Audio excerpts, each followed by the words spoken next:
I saw a question over here. Laura? Oh, no, I think it was me.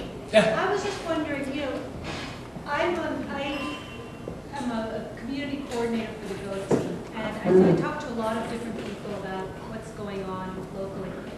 And people just don't know what you guys do. And I'm wondering what kind of educational effort you're making. I mean, I think we need to educate the public about how important this is. So the question is, a lot of people, for whatever reason, don't understand the power of the Board of Supervisors. So you have to remember the Board of Supervisors, 15,000 employees, the second lowest employee to resident ratio in the state of California, about 15,000 employees, almost a $5 billion budget, a tremendous budget. If you pump gas today, you saw a sticker on the gas pump that says monitored by the County of San Diego. If you go into a store and you purchase something, you had a 1 in 5 chance of paying the wrong price because the county is responsible for monitoring cash register sales to the price on the shelf.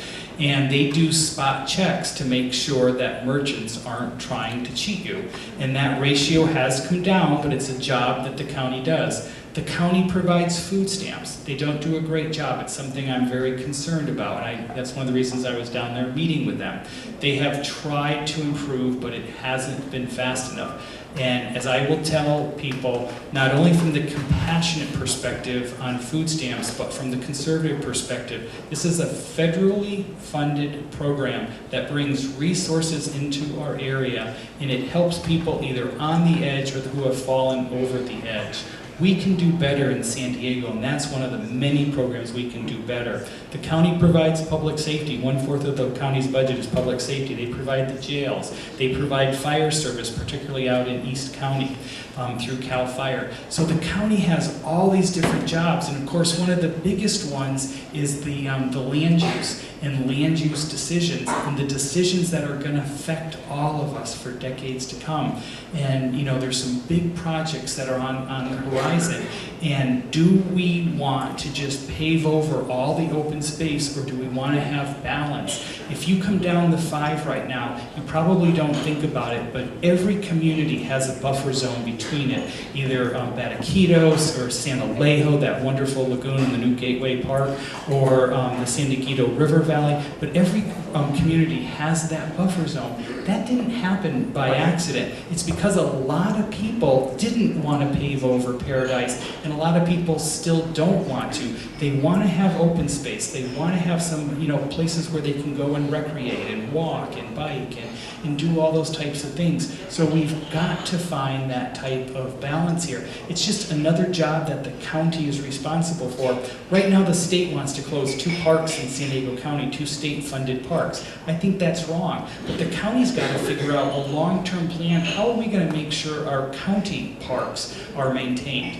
Another issue I'm personally concerned about are county pensions. Right now, county pensions, unlike city pensions, are pretty well funded. You probably think, what do I care about this? Well, there's a $500 million potential shortfall coming down in the county pension system if the economy doesn't pick up.